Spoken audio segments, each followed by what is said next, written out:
Hello नमस्कार, मी सुप्रिया आणखी एका नवीन ब्लॉगमध्ये आपलं मनापासून स्वागत करते. तुम्हाला आजचा दिवस सुखाचा, आनंदी आणि आरोग्यदायी जाओ. तुम्ही जी काही स्वप्न पाहिली असतील ती सगळी स्वप्न तुमची पूर्ण होत. त्याचबरोबर शुभ संध्याकाळ सर्वांना. संध्याकाळची वेळ आहे आणि व्हिडिओला संध्याकाळपासून सुरुवात केली आहे. तर इथं ना मला चटका लागला अगरबत्तीचा आणि देवा बघा ना कसा लगेच माझा हात बघतोय. तर मुलं किती प्रेमळ असतात ना. मुलांचा सगळा जीवना आईमध्ये असतो आणि आईचा जीवना मुलांमध्ये असतो. तर तुमच्या बाबतीत हे असं घडत असेल नक्की कमेंट करून सांगा, कारण मला थोडंसं काही जरी लागलं ना लगेच देवा बघायला येत असतो. तर आता इथं ना मला चटका बसला म्हणून ना देवांशना दिवाबत्ती केलेली आहे. आणि म्हणजे चटका बसला म्हणूनच नाही, रोज रोज त्याचं रुटीनच असतं की दिवाबत्ती करायचं आणि लगेच आहे काय तो थोडासा फार होमवर्क जो की त्याला माहिती आहे तो ते करतो. जर मी घेतला तर मग तासभर बसतो. तर असो, सध्या बघा इथं मी तुम्हाला दाखवते. तर जरा पावसात भिजले म्हणून चेंज वगैरे केलं, नाईट ड्रेस वेअर केला. इथं माझं वजन ना इतकं कमी कमी होत चाललेलं आहे आणि मला झोप पण अशी म्हणजे शांत लागत नाही. का काय माहिती, की ज्यांची मनं चंचल असतात त्यामुळं त्यांना झोप, माझी तर दिवसभर मला झोपच नसते, रात्रीची पण शांत झोप लागत नाही. उजाडलं की लगेचच मला जाग येते. तसं असो, त्यामुळंच माझं वजन वगैरे वाढत नसणार आहे. तर इकडं बघा, आता मी मस्तपैकी आजचा बेत तुमच्याबरोबर शेअर करणार आहे. आणि आजच्या बेतात ना काय काय आहे तर बघा, मस्तपैकी गव्हाच्या पिठापासून आपण फ्रँकी तयार करणार आहोत. इथं मी सगळं इन्ग्रेडियंट्स काढून घेतलेले आहे. 80% शिजवलेला वाटाणा आहे, तूप घेतलेलं आहे, पनीरचे क्यूब्स घेतलेले आहे बारीक कट करून, सिमला मिरची उभी कट करून घेतलेली आहे, टोमॅटोसुद्धा उभं कट करून घेतलेलं आहे आणि कांदा उभा कट करून घेतलेला आहे. कधीही मी ही रेसिपी केलेली नाही आहे, फर्स्ट टाईम करते. चला म्हटलं तुमच्याबरोबर सुद्धा शेअर करूया. हेल्दी पण टेस्टी, म्हणजे कसं आपण बाहेर खाल्लं की ती जास्त टेस्टी असते, पण तरीसुद्धा ती मैद्यापासून तयार केलेली असते ना. आणि आता आपल्या घरामध्ये तर आजी बाबा म्हणजे यांची पचनशक्ती काही एवढी व्यवस्थित नसते, लहान मुलांची पण आणि वयस्कर माणसांची पण. तर त्याच्यामुळे आहे ना आपण हेल्दी घरी टेस्टी आणि हेल्दी असा बेत काहीतरी करणार आहोत. रोज रोज ना भाजी चपाती खाऊन इतका कंटाळा येतो ना, आणि असं वाटतं ना की बाबा आज काय करावं, करायला पण मजा आली पाहिजे आणि खायला पण मजा आली पाहिजे. तर असं वेगवेगळे पदार्थ ना मला करायला आवडतात, म्हणून आज ना मस्तपैकी मी गव्हाच्या पिठापासून पनीर फ्रँकी करायची ठरवलेली आहे. आता तुम्ही बघत आहात, मस्त तुपामध्ये मी कांदा आधी भाजून घेतला, त्याच्यानंतर सिमला मिरची टोमॅटोसुद्धा आपल्याला त्याच्याचबरोबर भाजून घ्यायचे आहेत. आणि मग त्यानंतर आपल्याला यामध्ये घालायचं आहे मीठ. तर तुम्ही आहे ना पनीर आधीच मॅरिनेट करत ठेवायचं आहे. इथं तुमच्या दादांनी मला दही आणून दिलं नाही आहे, त्याच इन्ग्रेडियंट्समध्ये मी करते. त्यानंतर ना थोडासा कांदा, सिमला मिरची, टोमॅटो भाजलं की मीठ घालायचं त्याच्यामध्ये आणि आपला कांदा लसूण मसाला घातलेला आहे. ज्यांना ज्यांना आपला कांदा लसूण मसाला घ्यायचा असेल त्यांनी डिस्क्रिप्शनमध्ये नंबर दिलेला आहे, नक्की कॉन्टॅक्ट करा. आता की नाही पावसाळ्यामध्ये गणपतीनंतर तर मी ना हे म्हणजे कांदा लसूण मसाला मला झेपणार नाही. म्हणजे कसं, ऑर्डर जर पडल्या तर मला ते गणपतीची धावपळ, घरातलं काम आणि हे सगळ्या गोंधळात ना मला झेपणार नाही. त्याच्यामुळे मी ऑर्डर थोड्याफार म्हणजे बंदच ठेवणार आहे. म्हणून तुम्हाला आत्ता ज्यांना कोणाला कांदा लसूण मसाला जर हवा असेल तर त्यांनी तो घ्यायचा आहे, कारण तुम्हाला माहिती आहे कांदा लसूण मसाला करायला किती मेहनत लागते ते. तर आणि असं पण नाही की बाबा वर्षभराचा बनवून ठेवला आणि सेल केला, असं होत नाही. मी एकदम फ्रेश असा कांदा लसूण मसाला बनवून देत असते. तर इथं बघा मी ना एव्हरेस्टचा पनीर मसालासुद्धा थोडासा घातलेला आहे याच्यामध्ये. त्यानंतर तूप घातलेलं आहे आणि तुपामध्ये मस्तपैकी ह्या सगळ्या पनीरच्या क्यूब ज्या आहेत त्या भाजून घ्यायच्या आहेत. हां, आता काय करायचं आहे, जर तुम्ही ह्या पनीरमध्ये की नाही दही घालायचं आणि पनीरलाच मॅरिनेट करत ठेवायचं आहे. कांदा लसूण मसाला घालायचा किंवा तुम्ही जे वापरत असाल, नसेल तुमच्याकडं काही मसाला तर तुम्ही जे लाल तिखट वापरत असाल ते घालायचं पनीरमध्ये आणि मॅरिनेट करत ठेवायचं दह्यामध्ये. तर दह्यामध्ये तुम्ही जर ही पनीर मॅरिनेट करत ठेवलं ना तर मस्तपैकी असं क्रीमी होतो बरं का रोल. तर तुमच्या दादांनी काही मला दही आणून नाही दिलं. म्हटलं जाऊ द्या, बाहेर पण भरपूर पाऊस पडत होता आहे, त्याच घरात जेवढे पदार्थ आहेत तेवढाच आपण करूयात असं ठरवलं. आणि मस्तपैकी हे पनीर छान ह्या भाज्यांमध्ये वाफलवत ठेवलेलं आहे. आणि पनीर काय लगेच शिजतं, एक 5-7 मिनटामध्ये झालंसुद्धा. आणि सिमला मिरचीसुद्धा तुम्हाला माहिती आहे अगदी लगेचच शिजते. टोमॅटो, कांदा हे सगळे इन्ग्रेडियंट्स. वाटाणा तर मी आधीच शिजवून घेतला होता 80%. मस्तपैकी पनीर वाटाणा फ्रँकी इतकी छान लागते ना ताईंनो, खूपच टेस्टी झाली होती, जसं की मी आता नंतर रेकॉर्ड करते. तर इकडं बघा, गव्हाच्या पिठापासून आहे ना मस्तपैकी आपल्याला एक रोल तयार करून घ्यायचा आहे.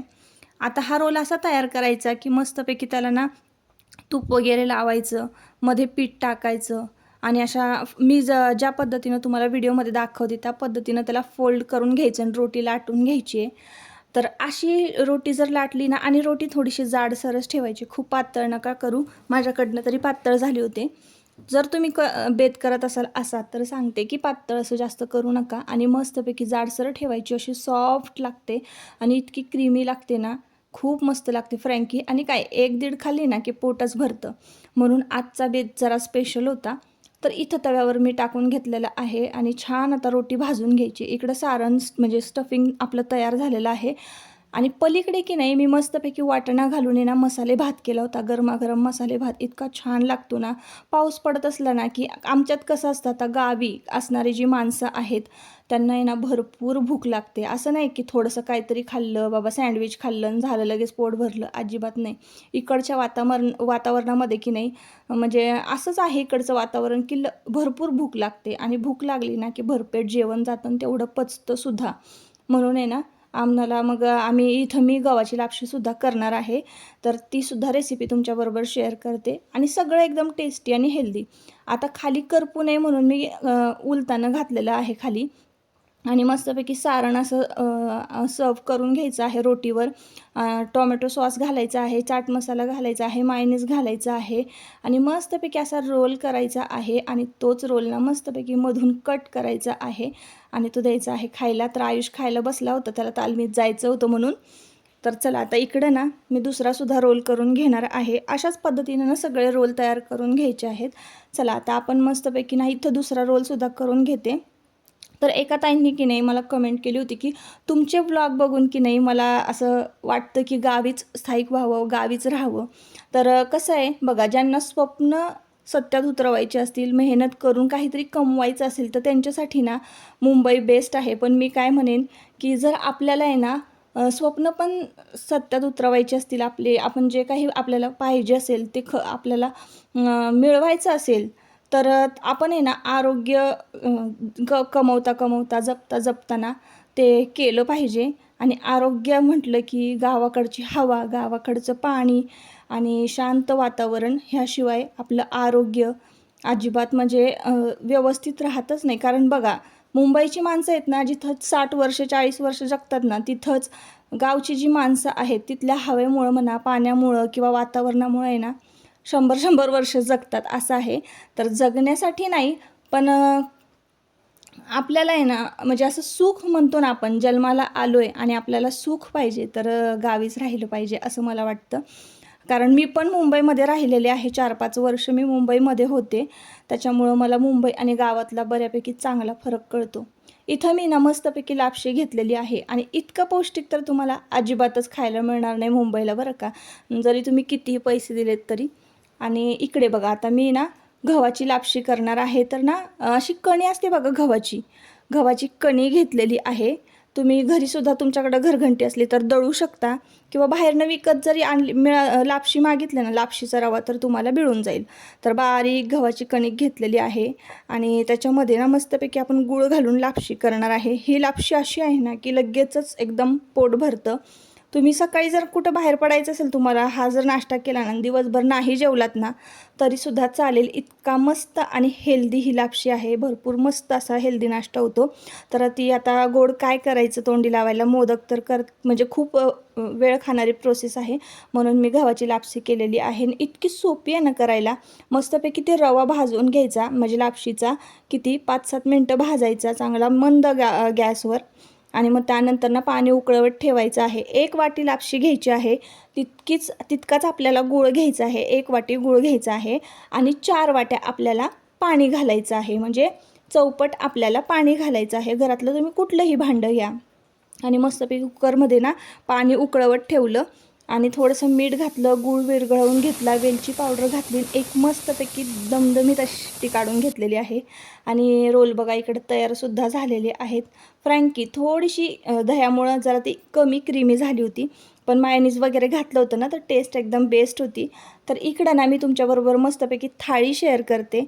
तर कसं आहे, काही असा बेत करायचा म्हटलं ना, एकतर लाईट गेली होती आणि गावी कसं असतं पावसाळ्यात लाईट जातेच जाते, 1-1, 2-2 तास लाईटच येत नाही. तर आमच्याकडे हे चार्जिंगवरचे बल्ब आहे, त्याच्यातच मी शूट घेतलेलं आहे. एवढं सगळं केलं ना की असं वाटतं थाळीचा म्हणजे व्हिडिओ शेअर करावाच तुमच्याबरोबर. तर अशी काहीशी आजची थाळी होती. तर गव्हाची लापशीची मस्तपैकी ना बारीक गॅसवर 2-3 शिट्ट्या काढून छान मोकळी आणि मऊसूत अशी लापशी झाली होती. आणि थाळी बघा मस्तपैकी मसाले भात, गरमागरम लापशी आणि फ्रँकी रोल.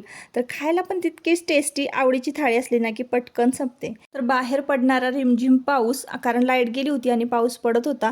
आणि लापशीमधून बघा किती छान अशा वाफा निघतायत. तर खायला पण तितकीच मजा येते. चला तर मग आता या व्हिडिओचा इथंच करते शेवट. परत आपण पुन्हा भेटूया नवीन एका व्लॉगमध्ये. तोपर्यंत स्वतःची काळजी घ्या, मजेत राहा आणि अशी थाळी नक्की करून खा. चला बाय बाय.